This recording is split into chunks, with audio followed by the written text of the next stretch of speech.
ଚାଲନ୍ତୁ ଯିବା ଏମିତି କିଛି ଜାଗାକୁ ଯାହା ରୋମାଞ୍ଚକର ହେବା ସଙ୍ଗେ ସଙ୍ଗେ ଆଶ୍ଚର୍ଯ୍ୟଜନକ ଅଥବା ଭୟଙ୍କର ମଧ୍ୟ।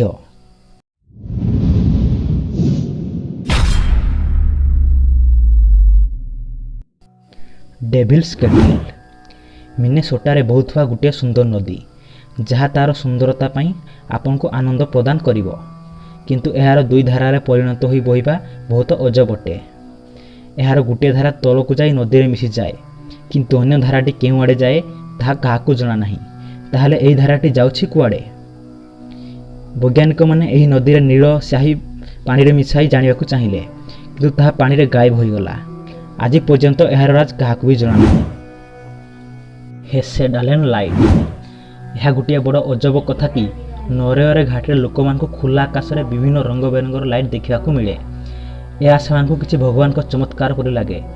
ମଜାର କଥା ଏହା କି ଏହି ରଶ୍ମିଗୁଡ଼ିକ ନାଚିଲା ଭଳି ଦେଖାଯାଆନ୍ତି।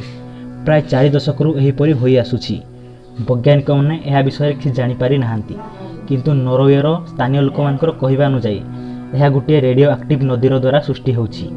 ଏହି ନଦୀ ରଶ୍ମିକୁ ଭିତରୁ ରିଫ୍ଲେକ୍ଟ କରେ, ସେଥିପାଇଁ ଆକାଶରେ ରଙ୍ଗ ବେରଙ୍ଗର ଏହି ରଶ୍ମି ଦେଖାଯାଏ। ଦ୍ୱିତୀୟ କାରଣ, ଏହି ଘାଟିର ତଳେ ସଲଫ୍ୟୁରିକ୍ ଏସିଡ୍ ଅଧିକ ମାତ୍ରାରେ, ଯାହାକି ପାଣିର ସଂସ୍ପର୍ଶରେ ଆସିବା ମାତ୍ରେ ହିଁ ସ୍ପାର୍କ ହୁଏ। Mobile cave. ରୋମାନିଆର ଦକ୍ଷିଣ ଭାଗରେ ଥିବା ଗୋଟିଏ ଗୁମ୍ଫା, ଯାହାକି ମୋବାଇଲ କେଭ୍ ନାମରେ ଜଣାଯାଏ। ଏହି ଗୁମ୍ଫାରେ ଗୋଟିଏ ରଶ୍ମି ଚମକୁଥାଏ। ଏହା ପ୍ରାୟ 55 ଲକ୍ଷ ବର୍ଷରୁ ହୋଇ ଆସୁଛି। ଏହି ଗୁମ୍ଫା ପୁରା ବିଷାକ୍ତ ହୋଇଯାଇଛି। ଏହି ଗୁମ୍ଫାରେ ମିଳୁଥିବା ଜୀବଜନ୍ତୁମାନେ ବି ଅଜବ ଧରଣର।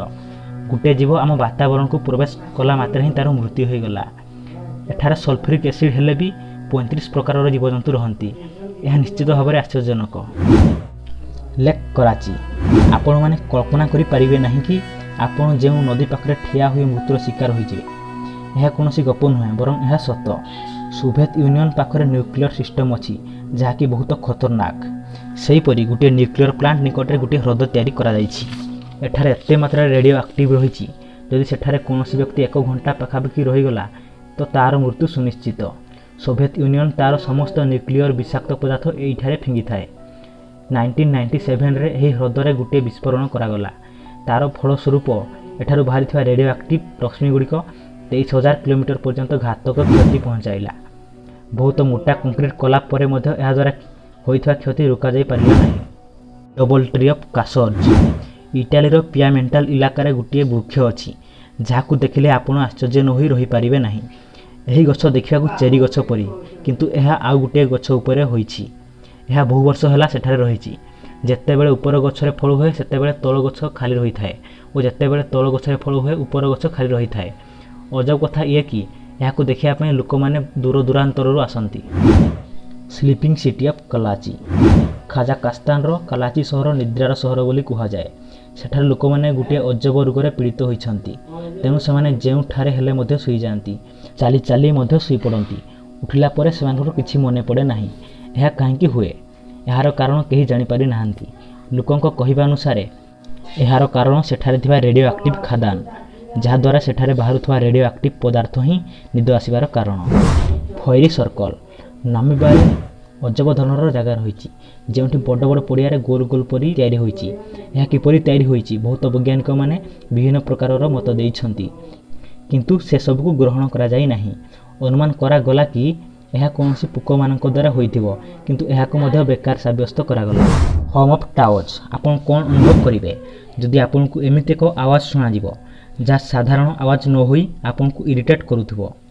ନ୍ୟୁ ମେକ୍ସିକୋର ଟାଓଜ୍ ସହରର ଲୋକମାନେ ସେହିପରି ଜିଉଁଛନ୍ତି।